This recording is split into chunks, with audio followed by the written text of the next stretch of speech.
Pak Syarif, peran pustakawan itu sangat dibutuhkan dalam mengelola perpustakaan di Indonesia. Namun nyatanya kebutuhan pustakawan saat ini tak sebanding dengan jumlah lulusannya. Ini bagaimana, Pak? Hmm.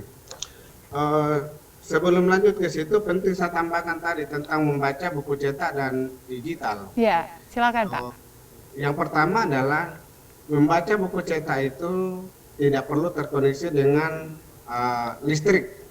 Dan karena itu dipastikan radiasi dari disk komputer atau handphone itu berkurang. Ya. Karena itu pasti orang lebih tahan membaca buku cetak lebih lama daripada buku digital. Kalaupun dia bertahan dipaksakan oleh generasi milenial, konsekuensinya seperti di Taiwan. Rata-rata umur kelas 2 SMP di Taiwan, apalagi sudah SMA SMK itu sudah pakai kacamata. Ya. Itu konsekuensi daripada membaca buku digitalnya. Yang kedua, membaca di internet. Sebuah teori yang saya baca bahwa membaca di internet sama dengan berselancar di gelombang dengan penuh ketidakpastian dan pengetahuan yang sangat dangkal. Artinya, tidak bisa kita jamin penguasaan data terhadap generasi yang suka baca di internet. Sedangkan membaca buku cetak itu sama dengan menyelam di laut dalam dengan seluruh pengetahuan terhadap aspek seluk-beluknya. Itu pertama. Kemudian yang kedua, melanjut pertanyaan berikutnya. Rasio pustakawan dengan institusi yang ada. Di Indonesia mungkin ada kurang lebih 400.000 sekolah kalau digabung Kementerian Pendidikan dan Kementerian Agama ya.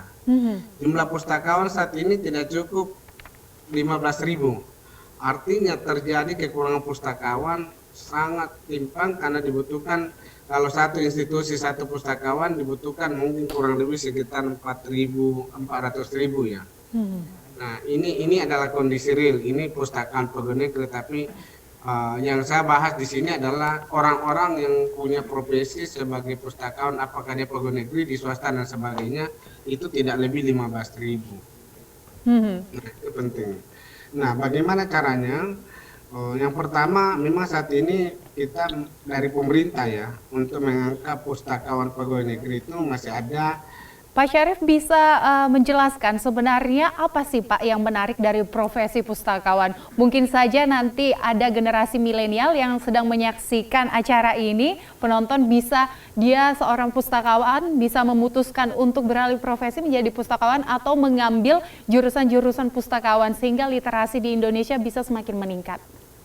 Iya, ini adalah pilihan ya. Saya adalah pustakawan sudah mengabdi kurang lebih 31 tahun. Ketika era otonomi daerah, karena saya dari daerah, teman-teman saya itu berlomba pindah. Saya mau pindah ke dinas PU, pindah ke dinas pendapatan, pindah ke Bapeda, pindah ke macam-macam pindahnya. Saya tidak pernah pindah. Masalah orang mau mencintai perpustakaan atau tidak itu kan sangat susah ya. Untuk mengatakan kamu bisa suka. Tapi kalau mau ditanya kepada saya kenapa kamu suka perpustakaan, satu jawaban saya, di perpustakaan kita bisa membaca banyak, mendapatkan banyak sumber-sumber pengetahuan, dan saya sudah menikmati semakin banyak ilmu pengetahuan yang kita dapatkan itu dapat kita gunakan beribu-ribu kali dalam kehidupan kita, sehingga saya sangat siap untuk bisa jadi narasumber di mana saja, dalam bidang apa saja, dan kemudian ruang waktu saya sampai hari ini ya betul-betul saya mungkin kalau tidak pandemi itu sehari di kantor, 6 hari di luar, dan selalu saya kaitkan dengan literasi dan kegemaran membaca. Maka saya bilang kepada teman-teman saya yang mengambil profesi pustakawan bahwa di seluruh dunia orang sangat membutuhkan kehadiran pustakawan, tapi pustakawan yang profesional, pustakawan yang mampu mengumpulkan semua data-data dan informasi yang berserakan, lalu dibuat dalam bentuk kemasan informasi, lalu ditawarkan kepada orang-orang profesional, maka kita adalah pelayan informasi. Sekali lagi dunia membutuhkan pustakawan, tapi pustakawan yang profesional, pustakawan yang bisa menghadirkan informasi yang dibutuhkan oleh setiap orang-orang yang membutuhkan pada saatnya. Tidak peduli apakah dia sebagai presiden, wakil presiden, menteri, dia butuh informasi yang cepat. Kehadiran pustakawan untuk membantu mereka itu sangat dibutuhkan. Dan itu berlaku, itu sebabnya di negara maju, apalagi di perguruan-perguruan tinggi world class seperti Harvard, MIT, Stanford, seluruh program wisuda yang ada di sana, mulai S1, S2, S3, pasti ada kata-kata terima kasih kepada pustakawan yang telah membantu menyiapkan sumber-sumber referensi yang lengkap sehingga karya ilmiah ini berupa disertasi, apapun itu bisa selesai tepat waktu. Baik, Pak Syarif, pertanyaan terakhir untuk segmen kita kali ini. Pak Syarif bisa memberikan motivasi apa kepada masyarakat, khususnya generasi muda, agar tetap mengembangkan rasa untuk ingin membaca, untuk meningkatkan literasi di Indonesia. Dan mungkin ada tips, Pak, supaya kita bisa gemar membaca, memulainya dari mana? Karena sebenarnya kan tidak ada kata terlambat untuk memulai sesuatu. Silakan, Pak Syarif. Sebelumnya saya mengutip apa yang dikatakan Bung Karno. Kemerdekaan itu sejatinya bukanlah deklarasi independen kita 17 Agustus 1945 dan kita selalu menaikkan bendera merah putih. Bukan hanya itu. Kemerdekaan sesungguhnya menurut Bung Karno adalah orang yang bisa berdiri di atas kakinya sendiri, atas kemampuan berpikirnya untuk berkarya. Karena itu rasanya mustahil kalau kita tidak membaca. Kemudian untuk masyarakat Indonesia, kalau filosofi ini kita pegang, maka ketika Indonesia menjadi negara yang sangat kaya di dunia dan memiliki kemampuan untuk mengelola potensi sumber dayanya, maka Indonesia tak akan perlu bicara tentang kemiskinan. Tetapi selama kita tidak bersoal ini, maka kita akan terus bermasalah. Yang terakhir adalah mohon disadari oleh kita semua bahwa sejatinya percaturan global hari ini adalah percaturan di bidang kemampuan indeks literasi, yaitu kemampuan menciptakan barang dan jasa.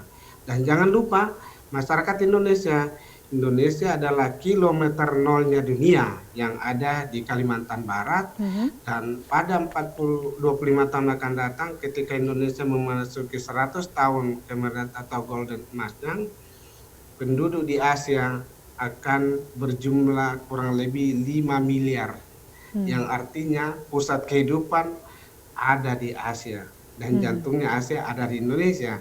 Maka bersiaplah menghadapi tantangan global yang semakin rumit, semakin kompleks dan semakin ketat, yang kemudian batas-batas antar wilayah kemerdekaan batas kita dengan lain tidak relevan lagi, karena anak-anak sekarang kalau GoFood dia tidak pernah tanya nomor rekeningnya di mana, tapi begitu beli yang namanya KFC maka uangnya transfer ke Amerika. Saya kira ini penting kita pahami karena ini menjadi sebuah tantangan yang mau tidak mau, suka tidak suka akan datang kepada kita.